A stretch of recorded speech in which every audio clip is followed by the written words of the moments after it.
નમસ્કાર મિત્રો, આજે કોઈ હાસ્યની વાત લઈને આપની વચ્ચે નથી આવ્યો. આપણે જોઈએ છીએ કે સમાજની અંદર દીકરીઓના ભાગી જવાના કિસ્સાઓ ખૂબ વધી રહ્યા છે.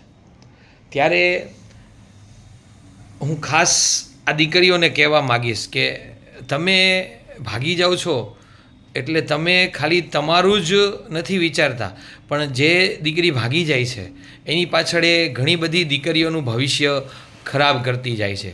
હવે તમે પૂછશો કે આવું કેમ? જ્યારે એક દીકરી ભાગી જાય છે ત્યારે બીજા અનેક માતા પિતા પોતાની દીકરીને 12મા ધોરણ પછી આગળનો અભ્યાસ કરવા માટે પોતાનાથી દૂર મોકલવા માટે વિચાર કરશે કે જો મારી દીકરીને હું મારાથી દૂર કરીશ તો કદાચ એ કોઈ એવું પગલું ભરી લેશે કે જેથી કરી અને એના માતા પિતાને તકલીફ પડશે.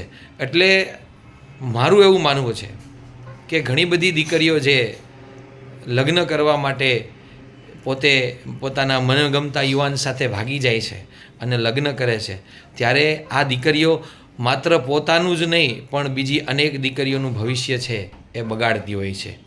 એટલે ખરેખર આ બધી દીકરીઓએ વિચારવું જોઈએ કે આવું કરતાં પહેલાં આપણે એક વખત આપણા પરિવારમાં માતા પિતાને અથવા ભાઈ કે બહેન હોય એમની સાથે વાત કરીએ અને પરિવારની સહમતિથી જો આગળ વધીએ તો બીજી ઘણી બધી દીકરીઓનું જે જીવન છે એનું એમ કહેવાય કે શિક્ષણ છે, કેળવણી છે, એ કદાચ બગડશે નહીં.